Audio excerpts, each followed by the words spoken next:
मृत्यु का विस्मरण एक असाधारण प्रसाद। बैंक से कर्ज जमानत पर मिलता है और उसे समयानुसार ब्याज समेत वापस लौटाना पड़ता है। मिली हुई राशि धरोहर है, उसे ठीक तरह लौटा देने और जितने दिन वह पास में रहे उससे कुछ उत्पादन करके पूंजी बना लेना ही बुद्धिमत्ता है, ताकि बार बार कर्ज लेने की झंझट ना रहे, अपनी ही पूंजी में गुजारा होता रहे। मूर्खता यह है कि जिस प्रकार तिकड़म भिड़ाकर बैंक से कर्जा तो प्राप्त कर लिया जाए पर उसे वापस चुकाना भी है, यह स्मरण ही न रहे। जो पाया उसे शौक मौज में दुर्व्यसनों में उड़ाया। ऐसे लोग कर्जे की राशि को जेब में आते समय तो बड़े प्रसन्न होते हैं और समझते हैं कि भाग्य खुला। मुट्ठी गर्म होते ही उद्देश्य की याद नहीं रहती कि किस प्रयोजन का वचन देकर, किनकी जमानतें दिलाकर यह संपदा हस्तगत की गई थी।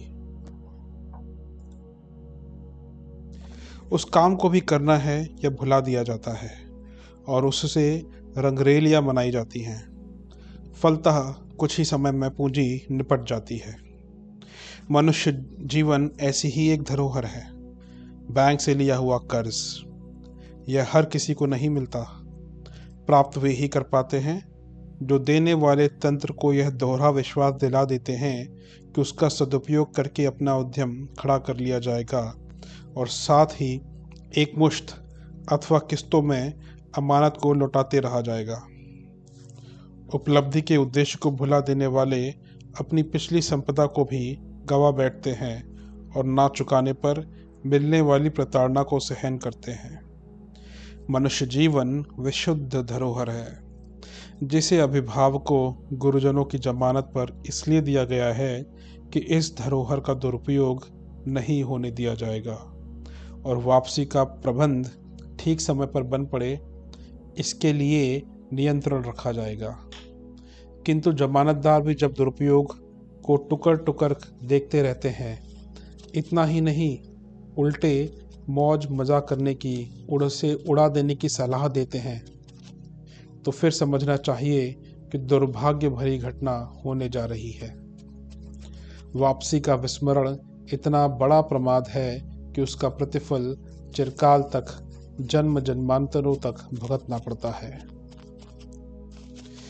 जीवन का दुर्भाग्य भरा दुरुपयोग तब होता है जब मृत्यु को भुला दिया जाता है। भगवान का स्मरण आवश्यक माना जाता है, उसके कितने ही लाभ गिनाए जाते हैं, पर उससे भी आवश्यक यह है कि मृत्यु को हर घड़ी स्मरण रखा जाए, समझा जाए कि वह एक अग्नि परीक्षा का अवसर है।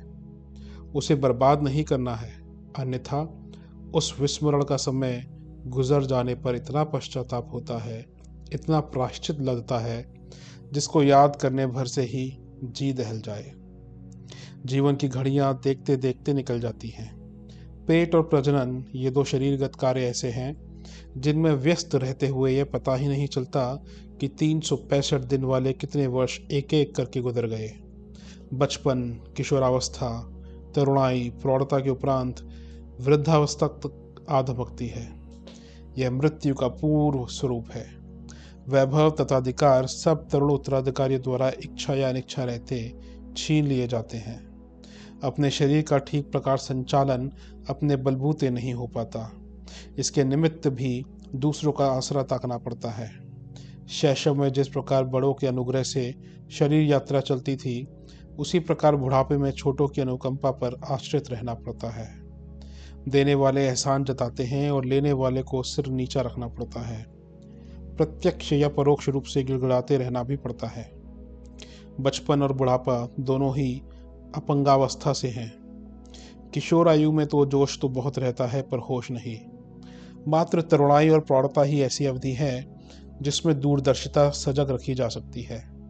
शेष आयुष्य तो खिलवाड़ में ही चला जाता है। रहा बचा समय यार दोस्त लोभ मोह अहंकार प्रदर्शन खा जाते हैं। महत्वाकांक्षाओं की ललक इतनी बड़ी चढ़ी रहती है कि मात्र यही सोचता है कि बड़प्पन जितना अधिक बटोरा जा सके बटोर लिया जाए। दर्प प्रदर्शन जितना भी संजोया जा सके उसे संजोकर लोगों की आंखों में चकाचौंध उत्पन्न की जाए, किंतु वास्तविकता यह है कि हर व्यक्ति अपनी निज की समस्याओं में इतना उलझा है कि उसे किसी दूसरे के सौंदर्य, बल, वैभव, उत्थान पतन से किसी प्रकार का सरोकार नहीं है, न रस न गंभीरता।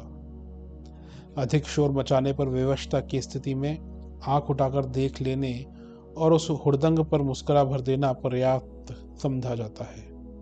इससे अधिक किसी को किसी के संबंध में ध्यान देने, प्रभावित होने, यश गाने की फुर्सत ही नहीं मिलती, जबकि इसी वहम में लोग निरर्थक उछल कूद करते हुए अपनी बहुमूल्य जीवन संपदा को चिथड़े बनाकर बेकार करते और फेंकते रहते हैं। जीवन में वास्तविक ज्ञान प्रदान करने का समय वह है जिसमें जीवात्मा शरीर को त्याग कर ईश्वर के दरबार में पेश होने के लिए प्रयाण करता है। कमाया हुआ वैभव और यश शरीर के साथ जुड़ा था। जब शरीर ही धूल चाटने वाला है तो फिर उसके साथ जुड़े हुए वैभव का साथ क्या चलना। खाली हाथ विदाई लेते समय रहस्यमयी परतें खुलती हैं। प्रतीत होता है कि लोभ की ललक ने जितनी कमाने में अभिरुचि उत्पन्न की वह आवेश बनकर छाई रही, जिससे निरंतर अनीति ही बन पड़ती रही। संपदा निष्ठुरता धारण किए बिना अधिक मात्रा में कमाई ही नहीं जा सकती। उसके लिए छल, प्रपंच और अपराधों के अस्त्र शस्त्र संजोने पड़ते हैं। इसके अतिरिक्त दूसरा मोहजाल भी है जो भ्रम होते हुए भी वास्तविकता जैसा प्रतीत होता है। स्वजन, परिजन, संबंधी, कुटुंबी, परिचित अपरिचित समुदाय के साथ मोह जुड़ जाता है। उसके वशीभूत होकर अपने पराये का भेदभाव उपजता है। अपनों को प्रसन्न रखने के लिए उनकी मर्जी पर चलना पड़ता है और मर्जी की कोई सीमा नहीं, वह क्रमशः बढ़ती ही रहती है। व्यक्ति उनकी प्रसन्नता के लिए अपनी शांति, सद्गति और जिम्मेदारी प्रायः पूरी तरह खो बैठता है। इतने पर भी अंत समय इन्हें छोड़कर रोते रुलाते अकेले ही चलना पड़ता है। जन्म लेते समय तो शरीर तब भी साथ था, पर मरण की वेला में वह भी साथ छोड़ देता है। आत्मा को अकेले ही जाना पड़ता है।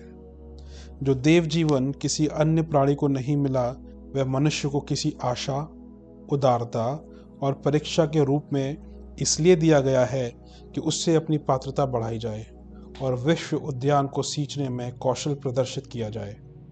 जब उन दोनों में से एक भी कर्तव्य नहीं निपटा और उल्टे पाप का पोटला लाद कर न्यायाधीश की कचहरी में पहुंचना पड़ता है, तब कहीं चूक का पता चलता है।